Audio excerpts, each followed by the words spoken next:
Hallelujah, praise the Lord. Salamat po sa Panginoon sa tagpong ito. Binabati ko po ang aking mga kapatiran sa Doro Faith Church Lamesa at kay Pastora Christy at kay Ma'am Chen ng Doro Faith Parian. Maraming salamat po sa ating Panginoon. Mga kapatid, samahan niyo po ako, tayo po'y manalangin. Hallelujah. Hallelujah, Panginoong Jesus, Ama, Holy Spirit, maraming salamat po sa tagpong ito. Narito po kami humihingi ng tawad sa lahat ng aming mga nagawang mga kasalanan, lihiman, hayag, sinadyaw, hindi. Patawarin niyo po kami, Panginoong Jesus. Balutan niyo po kami ng iyong banal na dugo, pang walang magawa ang kaaway sa aming buhay. Lord, pinagkakatiwala na po namin sa inyo ang gawain ito. Naniniwala kami't nananampalataya na magkakaroon ito ng katagumpayan dahil ito ay iyong sinasamahan. Panginoon, narito po ako nagpapakumbaba, humihingi ng karunungan at kaalaman dahil hindi po sapat ang kaalaman ko at hindi ko po magagawa ng maayos ang inuutos mo sa akin kung hindi mo ako sasamahan. Banal na Espiritu, kayo po ang mataas sa aking buhay, aming Ama. Tulungan niyo po ako na ma-deliver ng maayos ang mensahe mo sa tagpong ito. Maraming salamat din, Panginoon, sa mga kapatiran ko na makikinig ng gawaing ito. Ito ay para lamang sa iyo, Panginoon. Ikaw ang nais naming maitaas na mapapurihan. Tulungan niyo po kami, Panginoon, sa lahat ng aming mga pangangailangan, lalong higit sa tagpong ito, pangangailangang spiritual. Uhawin niyo po kami, Panginoon, sa iyong mga banal na salita. Nawa, Lord, ang mapag-aaralan namin ay may sa pamuhay namin, hindi lang namin basta marinig. Salamat po muli, Panginoon. Inaangkay na po namin ang katagumpayan. In Jesus' name, Amen. Praise the Lord. Salamat sa ating Panginoon sa tagpong ito. Mga kapatid, kaya po ako palagi nasa labas dahil inaabot po ako ng trabaho. Yung schedule ko po kasi ay masyadong sunod-sunod. Pero ang pinakamahalaga po, kapag tayo po ay nai-assign sa devotion, tayo po ay sumunod dahil napakahalaga po nito at ito ay para sa ating Panginoon. Hallelujah. Mga kapatid, samahan niyo po ako. Basahin po natin yung Exodus 1:6-13 po. Sinabi ni Yahweh kay Moises, makikita mo ngayon kung ano ang gagawin ko sa Paraon. Hindi lamang siya mapipilitang pumayag na kayo'y umalis, ipagtatabuyan pa niya kayo. Sinabi ng Diyos kay Moises, ako si Yahweh. Nagpakita ako kina Abraham, Isaac at Jacob bilang makapangyarihang Diyos, ngunit hindi ako nagpakilala sa kanila sa pangalang Yahweh. Gumawa ako ng kasunduan sa kanila at nangakong ako'y ibibigay sa kanila. Hallelujah. Nangakong ibibigay ko sa kanila ang lupaing Kanaan. Amen. Ang lupaing tinirhan nila mula noon bilang mga dayuhan. Narinig ko ang daing ng bayang Israel na inaalipi ng mga Ehipto. At hindi ko nalilimutan ang ginawa kong kasunduan sa kanila. Ang mga ninuno, kasunduan sa kanilang mga ninuno. Praise the Lord. Kaya ito ang sabihin mo sa mga Israelita, ako si Yahweh, ililigtas ko kayo sa pagpapahirap ng mga Ehipto. Ipadarama ko sa kanila ang bigat ng aking kamay. Paparusahan ko sila at kayo'y papalayain ko mula sa pagkakaalipin. Ituturing ko kayong aking sariling bayan at ako ang magiging Diyos ninyo at makikilala ninyo ako si Yahweh, ang iyong Diyos. Ang inyong Diyos ang magliligtas sa inyo sa pagpapahirap ng mga Ehipto. Dadalhin ko kayo sa lupaing ipinangako ko kina Abraham, Isaac at Jacob, at iyon ay ibibigay ko sa inyo. Ako si Yahweh. Sinasabi ito ni Moises sa mga Israelita, ngunit ayaw nilang maniwala dahil sa panghihina ng loob at dahil sa matinding kahirapan kanilang dinaranas. Nang muli silang mag-usap, sabi ni Yahweh kay Moises, pumunta ka sa Paraon at sabihin mong payagan ng umalis ang mga Israelita. Kung ang mga Israelita ay ayaw makinig sa akin, ang Paraon pa kaya? Ako'y hindi mahusay magsalita, sagot ni Moises. Ngunit sinabi ni Yahweh kina Moises at Aaron, sabihin ninyo sa mga Israelita at sa Paraon na inatasan ko kayo na ilabas sa Ehipto ang mga Israel. Amen. Praise the Lord, hallelujah. At ayon po dito sa Exodus 6:1 hanggang 13 po, ito po yung kung paano pinalaya ng ating Panginoon ang mga Israelita sa kamay ng mga Ehipto, sa mga mababagsik at malulupit na mga lahing Ehipto.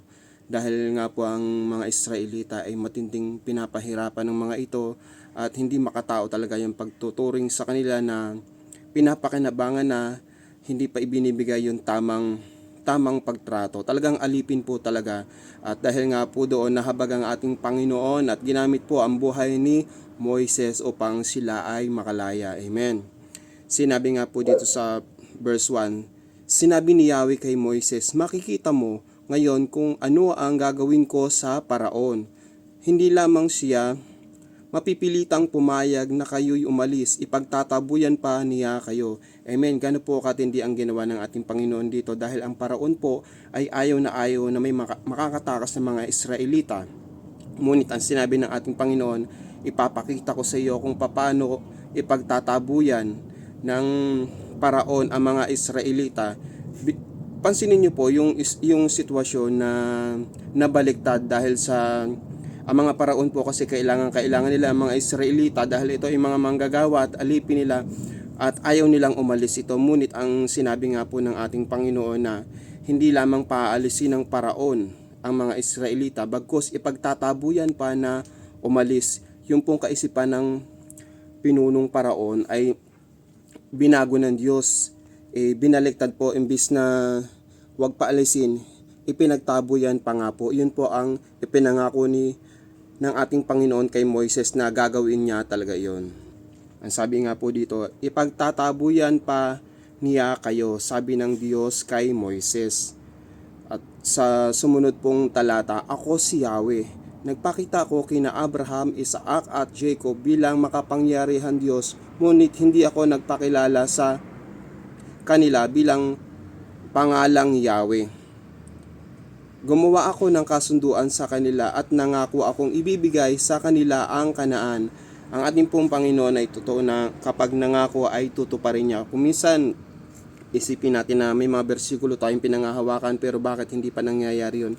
Dahil hindi pa oras ng ating Panginoon na ibigay iyon dahil may takdang panahon, may takdang oras ang ating Diyos. Kaya wag po tayong maiinip sa mga pangako ng Diyos dahil ang pangako ng Diyos ay the best kesa sa atin. Ibibigay po natin yan sa tamang panahon. Amen. Kapag ang Diyos po ang nangako ay tapat at totoo.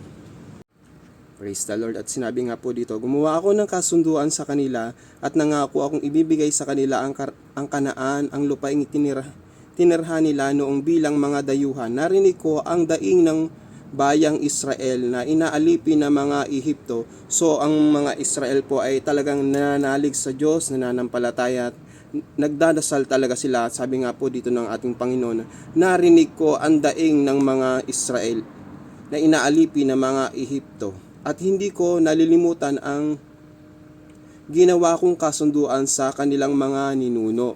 Amen. Kapag po talaga nangako ang ating Panginoon, tutupadin niya. Kaya po pala minsan bakit hindi katulad po nung siguro may mga tanong po ang mga ninuno natin na bakit hindi tinutugon ng ating Panginoon ang mga dasal. Yung po pala, ang pagtugon ay para na sa mga apo. Amen. Meron po kasing mga pangako ang Diyos na hindi agad niya talaga ibinibigay dahil hindi pa tamang panahon. Kaya't mga kapatid, wag po tayong maiinip kapag may mga dinadalangin tayo sa ating Panginoon. Wag po tayong mainip at yan ay tutugunin niya sa tamang oras. Ang sabi pa po dito ng ating Panginoon, ako si Yahweh, ililigtas ko kayo sa pagpapahirap ng mga Ehipto.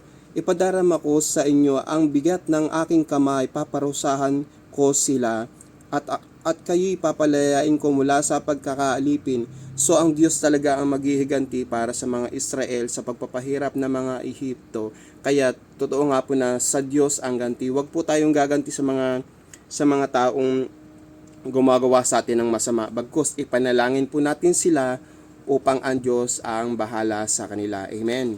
Kasi kung papatulan po natin yung mga gumagawa ng masama sa atin, parehas na rin po tayong masama. Bagkus ipanalangin na lang po natin. Ang nais lang po naman kasi ng ating Panginoon na matuto tayong magpakumbaba. Amen. Alalahanin po palagi natin yun nang sinasabi palagi ng ating Panginoon na ako ang gaganti para sa inyo. Yan po ay salita ng ating Panginoon na dapat nating panghawakan na sa oras tayo inaapi, siya ang bahala sa atin. Matuto po palagi tayo magpakumbaba dahil kapag tayo lumaban at nagalit, mahadlangan na ang kapangyarihan ng Diyos dahil sa galit at kasalanan natin, hindi na makakakilos ang ating Panginoon. Kaya iwasan po talaga natin magkasala. Amen. Yan po ang dahilan kung kaya nabablock ang ating mga blessing. At sabi pa po dito, at makikilala ninyo ako si Yahweh, ang inyong Diyos, ang magliligtas sa inyo sa pagpapahirap ng mga Ehipto. Dadalhin ko kayo sa lupaing ipinangako ko kina Abraham, Isaac at Jacob. At iyon ay ibibigay sa inyo. Ako si Yahweh. Sinabi ito ni Yahweh kay Moises sa mga Israelita. Ngunit ayaw na nilang maniwala dahil sa panghihina ng loob at dahil sa matinding paghihirap ng kanilang dinaranas. Amen. Totoo naman po talaga yun kung minsan na kahit ako po, kahit kami po, kahit na nasa Diyos tayo, dumaranas din tayo ng mga panghihina. Kung minsan yung mga pangako ng ating Panginoon na medyo humihina yung faith natin, na talagang kinakalug tayo ng mga pagsubok. Talagang kung minsan nahihirapan talaga tayo magpurit, tumawag at manalangin sa ating Panginoon dahil sa mga pagsubok, mga problema. Ngunit nandyan po ang ating Panginoon at bilang isang patotoo nga po na naranasan po din namin yun ng hina at parang tinabangan na sa paglilingkod. Ngunit tapat po ang Diyos, tapat ang Diyos sa kanyang mga pangako at kami nga po ay isang patotoo doon. At nung muling lumakas yung aming pananampalataya sa ating Panginoon, kapag po kasi kami nanghihina, talagang mahirap nang mag-share ng Word of God, mahirap nang manalangit, magbasa, dahil hinahatak nga po tayo ng kaaway, isinisiksik ng kaaway sa atin yung mga pagsubok, problema na parang hindi naman naririnig ng Diyos ang ating mga dasal. Hindi po pala totoo yun dahil may ginagawa ang Diyos na hindi ko mo tahimik ang Diyos ay hindi na po siya sumasagot. Ang pananahimik po ng Diyos ay pagsagot din iyan dahil may ginagawa po siya at tayo ay mag-antay lamang. Wag po natin pangungunahan ang plano ng Diyos dahil mahihirapan po tayo kapag pinangunahan natin ang plano ng Diyos at yung sarili nating desisyon ang ating susundin. Kaya't magtiwala tayo sa ating Panginoon. Amen. Praise the Lord. At sabi pa po dito, nang muli silang mag-usap, sinabi ni Yahweh kay Moises, pumunta ka sa Paraon at sabihin mong payagan ng umalis ang mga Israelita. Kung ang mga Israelita ay ayaw makinig sa akin, ang mga Paraon pa kaya? Ako hindi mahusay magsalita. Sagot ni Moises. Na kahit si Moises din ay medyo may alanganin dahil na parang hindi niya kaya dahil hindi nga po nakikinig sa kanya ang Paraon, lalong higit yung mga Israelita.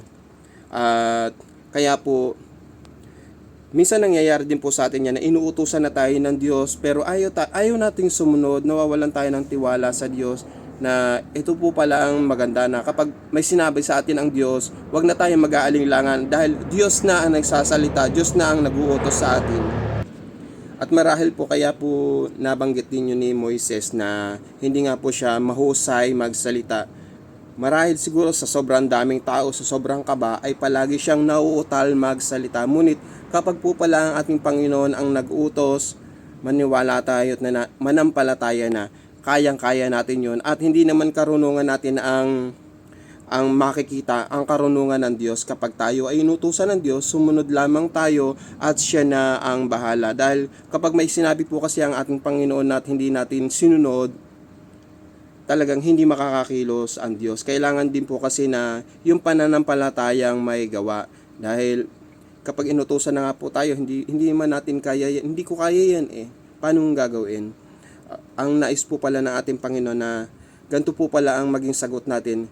Opo, Panginoon, susunod ako, ngunit hindi ko kaya, pero kapag ako'y sasamahan mo, makakaya ko. Ganun po ang nais ng ating Panginoon na palagi nating siyang tawagin sa lahat ng ating mga gagawin at tayo ay kanyang sasamahan sa pamamagitan ng banal na Espiritu. At sabi pa po dito ng ating Panginoon, ngunit sinabi ni Yahweh kina Moises at Aaron, sabihin ninyo sa mga Israelita at sa Paraon na inaatasan ko kayo na ilabas sa Ehipto ang mga Israel. Amen. Salamat sa ating Panginoon at tunay na kapag nag-utos ang ating Panginoon, wag na tayong marami pang dahilan at Diyos ang nag-uutos at Diyos ang bahala kung may mga kakulangan man tayo. Diyos ang pupuno ng mga iyan. Sa pagsunod natin, kung minsan may mga dahilan, katulad ko nga po nabanggit ko kanina na yung akin pong pagtatrabaho ay masyado pong dikit-dikit yung oras at parang mahihirapan po yata akong mag-devotion. Ngunit sinabi ko sa Lord na gusto kong masunod yung kalooban mo, Panginoon. At minsan nga po, isang patotoo nga po na yung aking pong versikulo na dapat i-devotion, iba yung tumayo. Alam niyo po, nung pinapanood ko po yung nagde-devotion na, lumalaglag po yung luha ko at naiiyak ako kasi ako dapat po yung nasa kalalagayan na ngayon ako po yung nag-share ng Word of God at nalungkot po ako dahil nagkaroon po ako ng banal na pagkainggit dahil nais ko po na ako po yung mag-share na yon, ngunit dahil nga po sa sitwasyon, sa oras, sa time ay hindi ko po nagawa. Kaya palagi po tayong manalangin sa ating Panginoon. Hindi po natin kaya kapag hindi tayo sasamahan ng Diyos. Hallelujah. Mga kapatid, samahan niyo po ko, tayo po yung manalangin. Hallelujah. Panginoong Yesus, Amang Holy Spirit, maraming salamat po sa mga napag-aralan namin, Panginoon. Nawa, yun ay tumimo sa aming puso at isip, Panginoon, na panghawakan po namin ang iyong mga pangako na naniniwala kami at nananampalataya, Panginoon, na iaahon mo kami sa kahirapan, sa buhay, sa mga nagpapahirap sa amin, Panginoon. Katulad ng mga ginawa mo sa Israelita na sa pagpapahirap ng mga Ehipto, Panginoon, sa mga pagpapahirap ng mga paraon. Naniniwala kami at nananampalataya na sa panahon namin ngayon sa pagpapahirap ng mga problema sa aming buhay, kami ay iyon sasamahan at tutulungan. Pagtatagumpayin niyo kami, Panginoon, sa buhay na ito, Panginoon. Ito po ang aming pinangahawakan palagi. Lord, nawa, Lord, yung mga pangako niyo ay tumimo sa aming puso't isip na tutugunin niyo kami sa tamang oras, sa tamang panahon ng aming mga pangangailangan. Kayo po ay tapat na Diyos, kailanman ay hindi nagbago. Hindi niyo po kami kailanman pinahihirapan, bagkus kapag po kami dumaranas sa mga pagsubok, may itinuturo lamang kayo, Panginoon, sa amin. At nawa, Lord, bigyan niyo po kami ng espiritu na maalaman namin ang tinuturong iyong, Panginoon. At uhawin niyo po kami, Lord, sa iyong mga banal na salita upang magampanan namin ang nais mo, Panginoon, ang mga nais mo sa aming buhay, Panginoon. Lord, dinadalangin ko po ang aking mga kapatiran sa Duro Faith Church La Mesa, lalong higit kay Pastora Christy, sa kanyang asawa at sa kanyang mga anak at apo. Tulungan niyo po kami lahat, Panginoon, na magawa ang nais mo sa aming buhay, Panginoon. Tulungan niyo po kami, Lord. Hallelujah. Hallelujah, Lord. Sa buhay po ng mag-asawang ito, naniniwala kami at nananampalataya, Panginoon, na magagampanan nila ng maayos ang pagkatawag mo sa kanila, Panginoon. Maging kay Elder Wilma, Panginoon, at alam niyo po, Panginoon, ang dalangin ng puso ng aming elder na ito, Panginoon, sa kanyang asawa at sa kanyang buong pamilya. Naniniwala ko at nananampalataya na maging silang lahat ay makakasama din niya sa paglilingkod sa iyo, Panginoon. Sabi mo, Panginoon, isa sa pamilya ang makakilala, buong sambahayan ay maliligtas, Panginoon. Uhawin niyo po sila ng iyong mga banal na salita, Panginoon. Ang kanila pong mga espiritu, no, Lord, nawa ay matuon sa iyo, Panginoon, sa mga pangako mo na tinutupad mo. Maging sa aming mga musician, Panginoon, sa mga awit, sa mga tumutugtog. Alam mo, Panginoon, dalangin lang ng mga puso, mga sitwasyon nila, Panginoon, maging sa mga pinakabagong miyembro, mga bata, mga matatanda, Panginoon, lalong higit sa mga senior citizen na dumaranas ng mga pagsubok sa kanilang mga pisikal na katawan. Naniniwala ako na nananampalataya na sila ay pinagaling mo na, at sa lahat ng Duro Faith Church, Panginoon, naniniwala ako na nananampalataya sa lahat ng aspeto ng mga pangangailangan namin, financial, physical at spiritual na kagalingan. Ito po ay tinugon na Marcos 11:24 na pinangahawakan ko po lahat ito, Panginoon, maging sa namumuno ng Duro Faith Church, Panginoon, sa sentro, Panginoon. Alam mo, Panginoon, ang kanilang pamilya, ang kanilang mga pangalan, at sa lahat ng mga naglilingkod sa inyong tapat, Panginoon. Maraming salamat po, Panginoon. Inangkin na po namin ang lahat ng mga katagumpayan ng aming mga pinagdasal na ito, Panginoon. Salamat po muli, Panginoon. Ito po, Lord, ang aming samot dalangin na may pasasalamat at pagsamba sa pangalan ng iyong anak na si Jesus at sa palaging pagsama ng banal na Espiritu. In Jesus' name, Amen. God bless us all, mga kapatid. Hanggang sa mga susunod, subaybayan po natin palagi at suportahan ang gawain para sa ating Panginoon.